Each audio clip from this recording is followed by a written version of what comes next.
You're busy, and the world throws a lot at you. We get it. Totally. That's why we're here to cut through the noise, take those complex global events you're tracking, and really dig down to the essential insights so you can understand what's happening quickly and thoroughly. Consider this your streamlined intelligence briefing, giving you the critical understanding of the forces shaping our world.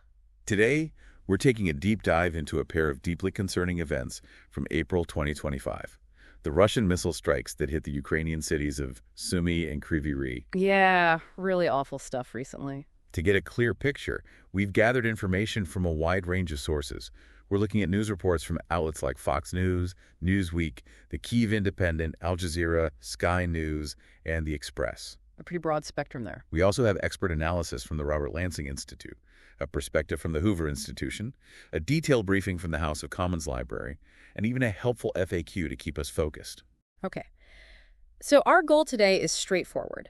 To synthesize the most important information from all these sources, we want to help you understand not just the details of what happened in Sumy and Kryvyi Rih, but also why these attacks matter and how the international community is responding to them.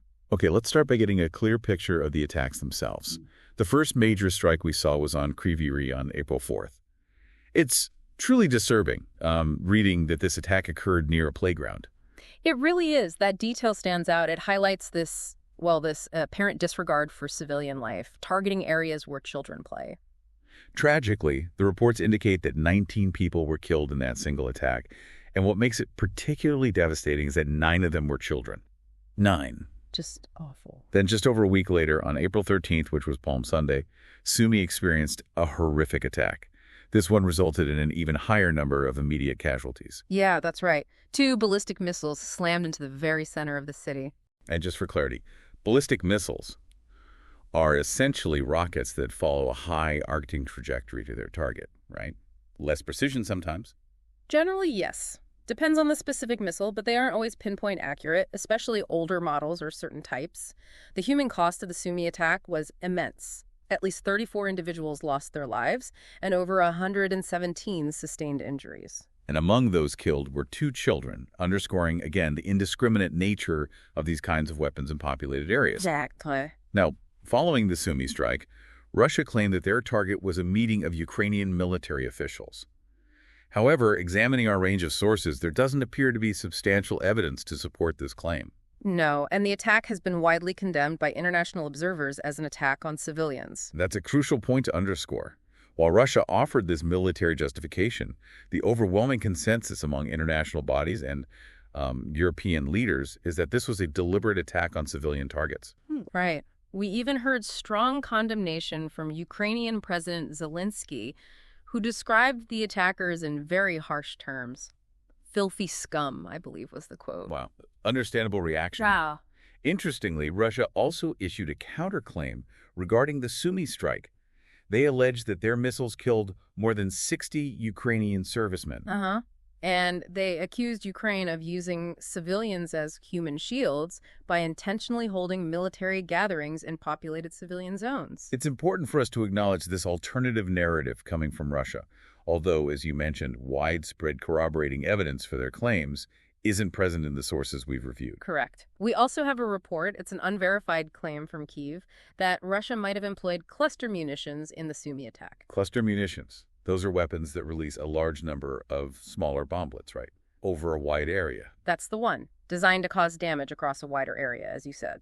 Sky News' security analyst actually questioned Russia's claim of hitting a specific military meeting, pointing out that the use of cluster munitions doesn't really align with a precision strike. Exactly. They're much more suited for inflicting damage over broad areas. The very nature of cluster munitions, designed to disperse numerous smaller explosive devices, casts significant doubt on the idea of a targeted strike against a specific confined military gathering. Right. This devastating sequence of events naturally led to reactions from across Europe. And it seems the response was quite unified and forceful. Absolutely. We saw strong condemnation from numerous European nations. Poland's Foreign Minister Radoslaw Sikorski was particularly outspoken. He labeled the Sumy and Kryvyi Rih attacks as Russia's mocking answer to a ceasefire that Ukraine had previously agreed to. A mocking answer. Wow. He even went so far as to urge President Trump to recognize the severity of these actions and respond accordingly, didn't he? He did, describing the attacks as heinous. Germany's chancellor-designate, Friedrich Merz, also used very strong language, calling these attacks a serious war crime. That carries significant weight in international discourse. It does indeed. And Lithuania echoed this sentiment. Leaders there also characterized the attacks as war crimes. Lithuania's Foreign Minister Kestutis Budrys even repeated that unverified claim about Russia's use of cluster munitions. And they summoned a Russian diplomat. Yes, summoned a Russian diplomat to formally express their profound outrage. Budrys described the attacks as a direct humiliation to any diplomatic efforts aimed at de-escalation. France also issued a strong statement, with their foreign minister calling for the imposition of even tougher sanctions on Russia. Yeah, with the goal of suffocating their economy and ultimately ending the war. It certainly gives the impression that they believe Russia is not interested in de-escalation at this point. That's the clear interpretation we can draw from these strong statements, the call for intensified sanctions. And Lithuania's specific urging of the EU to proceed with a 17th package of sanctions underscores the conviction that only increased economic and political pressure will compel Russia to alter its course of action. Finland's Foreign Minister Elina Valtonen also chimed in, viewing the timing of the Sumy attack happening after President Trump's envoy had met with Putin. Right. She saw that as demonstrating a full disregard for the peace process, basically spitting in the face of diplomatic efforts. And it's significant that Germany's chancellor-designate, Merz, even raised the possibility of Germany considering the provision of Taurus long-range missiles to Ukraine. That would be a big step, a notable escalation in the level of military aid. It would indeed. It indicates a growing sense of frustration within Europe and a potential shift towards equipping Ukraine with more powerful capabilities to effectively defend itself against further aggression. So Europe is clearly seeing this as a major escalation, a war crime even. How does the U.S. response then either, reinforce or diverge from this narrative? That's the key question, isn't it? Let's now turn our attention to the United States response, specifically the reaction from the Trump administration. From our sources, it appears to present a noticeable contrast to the strong and unified condemnation we saw from European leaders. That's a significant point of divergence that our sources clearly highlight. President Trump, while acknowledging the Sumy attack as terrible, then went on to suggest that it was a mistake. A mistake. That's quite different from war crime. Exactly. This characterization stands in stark contrast to the declarations of war crimes emanating from European capitals and the forceful condemnation coming directly from Ukraine. And Poland's Foreign Minister Sikorski specifically mentioned his hope that President Trump would recognize that Russia, through these attacks, is essentially mocking their goodwill. Right. It suggests a concern within Europe that the United States might not be viewing these actions with the same level of gravity, perhaps. That underlying concern definitely permeates the European reaction.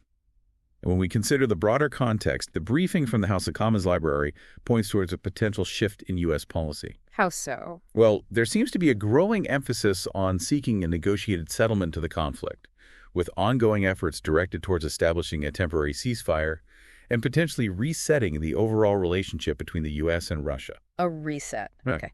The House of Commons Library briefing also indicated that the prevailing U.S. view is that Ukraine's long-term aspirations for NATO membership are, unrealistic. Unrealistic. And it suggested that Ukraine might need to be prepared to do difficult things, a phrase widely interpreted as implying the potential need to cede territory as part of a negotiated settlement. Wow. That would represent a notable departure from previous U.S. policy stances. It certainly does. It signals a potentially different strategic approach to the conflict under the Trump administration, maybe prioritizing achieving a swift resolution, even if that necessitates compromises that Ukraine itself might find extremely difficult. And unacceptable, probably. We also recall earlier reports from March 2025 detailing a temporary suspension of U.S. military aid and intelligence sharing with Ukraine.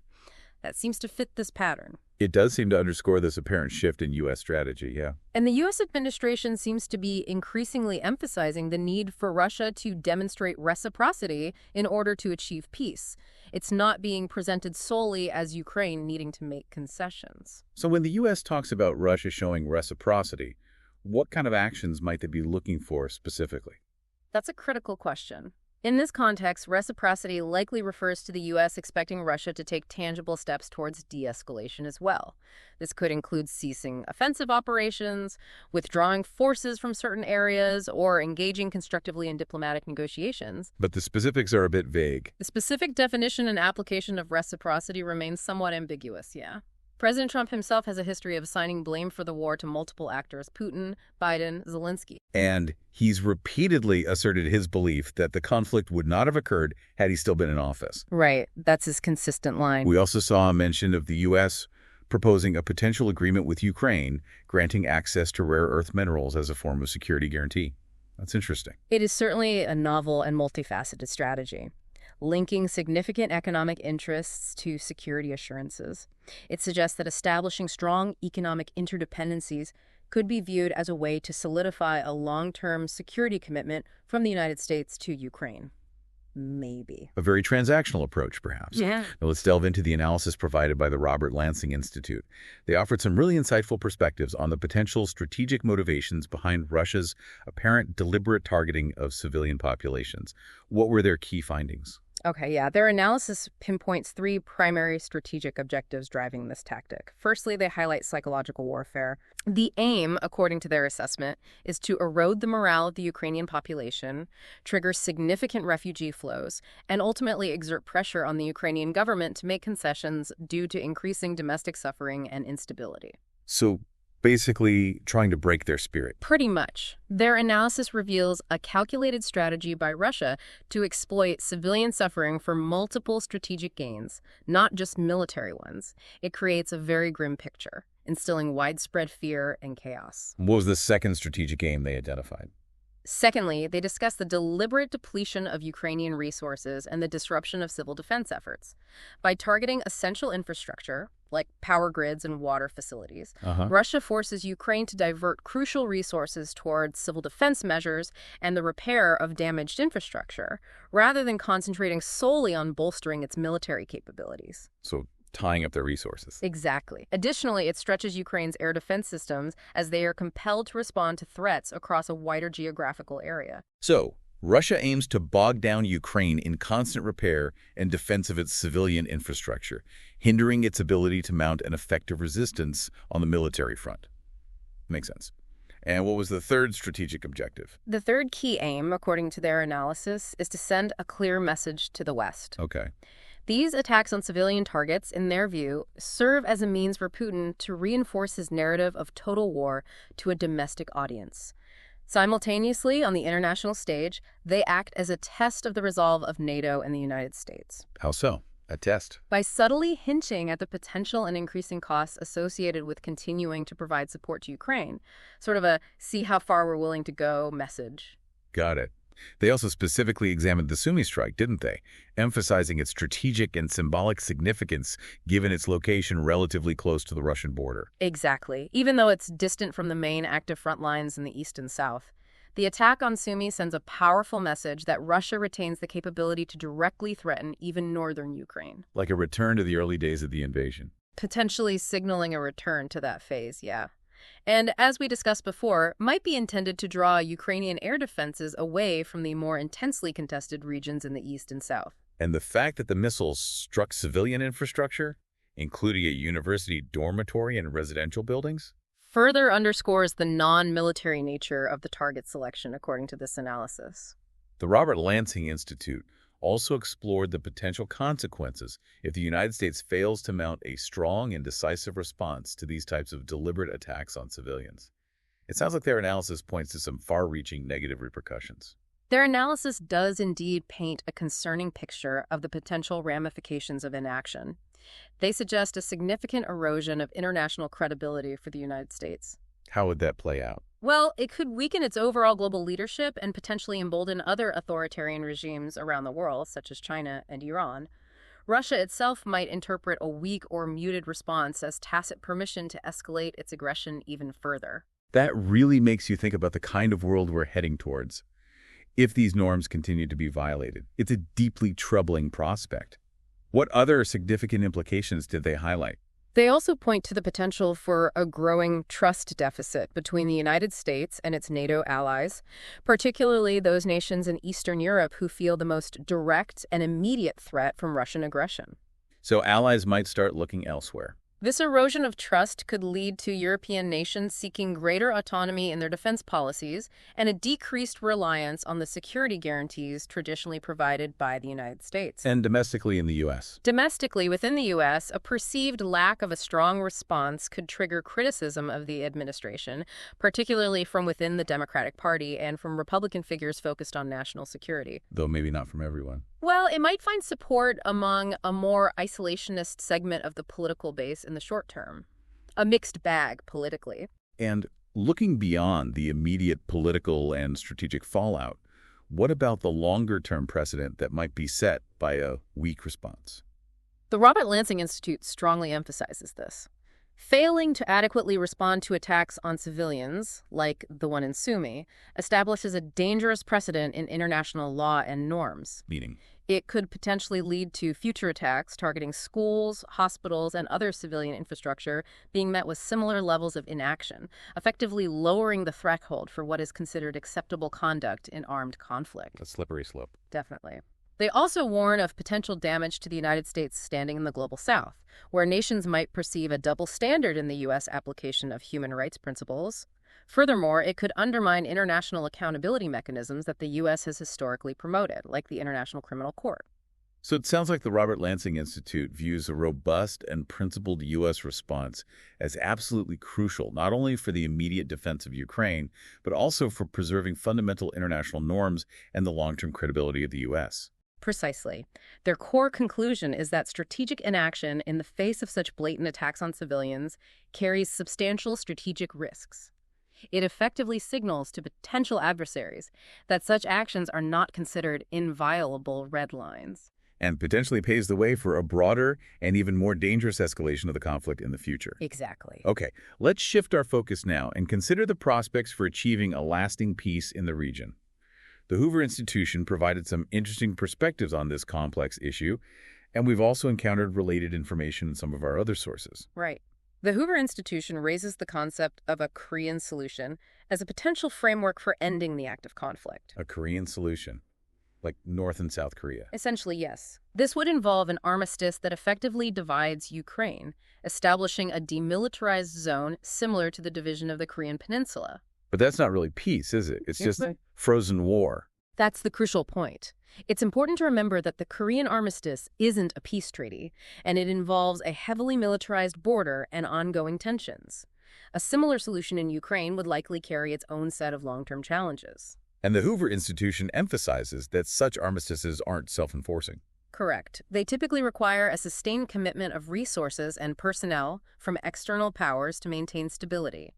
They point to the long-term presence of U.S. troops in South Korea as a prime example. They also drew a parallel to the historical context of the Treaty of Versailles following World War I, didn't they? Yes, highlighting the critical importance of sustained international engagement and vigilance. They caution that Russia, much like post-WWI Germany, might harbor long-term ambitions to reclaim lost territories and could potentially resume aggression in the future if not sufficiently deterred. So no quick fixes. Yeah. A strong and united international stance is needed long-term. That historical analogy serves as a sobering reminder. The idea that a defeated power might harbor revisionist aspirations for an extended period underscores the necessity of a robust and enduring international commitment to any potential peace agreement. Did they mention who might enforce it? The Hoover Institution also speculated on the possible role of European military forces, perhaps British and French troops, in potentially patrolling a demilitarized zone within Ukraine as part of a future settlement. Interesting. And what about the more immediate diplomatic efforts aimed at de-escalation? We saw mentions of attempts by the U.S. to broker, a 30-day moratorium on attacks targeting energy infrastructure. Yes, and a ceasefire in the Black Sea region, too. How have those initiatives progressed? Any luck? Unfortunately, reports suggest that those diplomatic efforts have encountered significant challenges. Both Ukraine and Russia have accused the other of violating the terms of these proposed agreements. predictable, maybe? Always the blame game. Seems like it. Furthermore, Russia has reportedly linked its adherence to the Black Sea Truce to the lifting of certain Western sanctions. Oh, okay. So adding another layer of complexity and conditionality to these delicate negotiations. Exactly. We also noted a proposal originating from Russia for the establishment of a UN-supervised interim government in Ukraine. How did they go down? A suggestion that reportedly drew a negative reaction from President Trump, so not much traction there either. So it appears that the path towards any form of sustainable peace agreement remains fraught with considerable obstacles and fundamental disagreements on core issues between the involved parties. Absolutely. The information from our sources underscores the deep-seated mistrust and the conflicting strategic objectives that continue to impede any meaningful progress towards a comprehensive and lasting resolution. Finally, we took a brief look at the general sentiment expressed online, specifically within the Ukrainian conflict subreddit, in response to these recent events. Just a flavor of the online discussion. Right. And the discussions we observed within that online forum largely mirrored the perspectives expressed by European leaders. Many users viewed Putin's actions, particularly the timing of the Sumy attack, coming shortly after his envoy's meeting with President Trump. Yes, they saw that as a deliberate act of mocking any potential U.S.-led peace initiatives. Mocking Trump, basically. That was the sentiment, yeah. Additionally, there were widespread negative sentiments expressed regarding the overall relationship between President Trump and President Putin. Again, just reflecting that online discussion space. Gotcha. So it seems that this online community, which is obviously very closely following the developments, largely shares the skepticism regarding Russia's true intentions and echoes the concerns surrounding the nature of the U.S. response. That's a fair and accurate assessment. It provides a snapshot of how a segment of highly engaged observers are interpreting these significant events in real time. Well, to bring our deep dive to a close, it's abundantly clear from our exploration of these sources that the Russian missile strikes on Sumy and Kryvyi Rih were devastating attacks with tragic consequences for civilians. Absolutely devastating, eliciting strong condemnation from European allies. While the United States' response, particularly from the Trump administration, appears more measured, maybe focusing on the notion of a mistake. A stark contrast, really, and broader U.S. policy seems to be leaning towards pursuing a negotiated settlement, potentially requiring difficult concessions from Ukraine. Then there's the expert analysis suggesting that Russia's targeting of civilians is a deliberate and multifaceted strategy. Psychological warfare, resource depletion, messaging the West. Right, with a weak U.S. response potentially carrying significant risks for international credibility and the future stability of the global order, according to that analysis. And finally, the prospects for a lasting peace remain highly uncertain, marked by significant obstacles and divergent visions for a resolution among the key actors. These events are indeed deeply complex, interwoven with intricate historical factors, and carrying profound and far-reaching implications for the future landscape of international relations and the stability of the wider region. It's a lot. It really is. So, for our final thought today, as you consider all the diverse perspectives and in-depth analyses, we've examined the sheer brutality of the attacks, the contrasting international reactions, the calculated strategic motivations behind the targeting of civilians, and the deeply uncertain prospects for a lasting peace. What do you see as the single most critical factor in achieving a just and enduring resolution to this ongoing and tragic conflict? That's the million-dollar question, isn't it? What specific role should the international community be playing, and what do you foresee as the potential long-term consequences of pursuing different strategic approaches to this deeply complex situation? A great deal to contemplate. For sure. And we sincerely hope this deep dive has provided you with a much clearer and more nuanced understanding of the multifaceted complexities at play.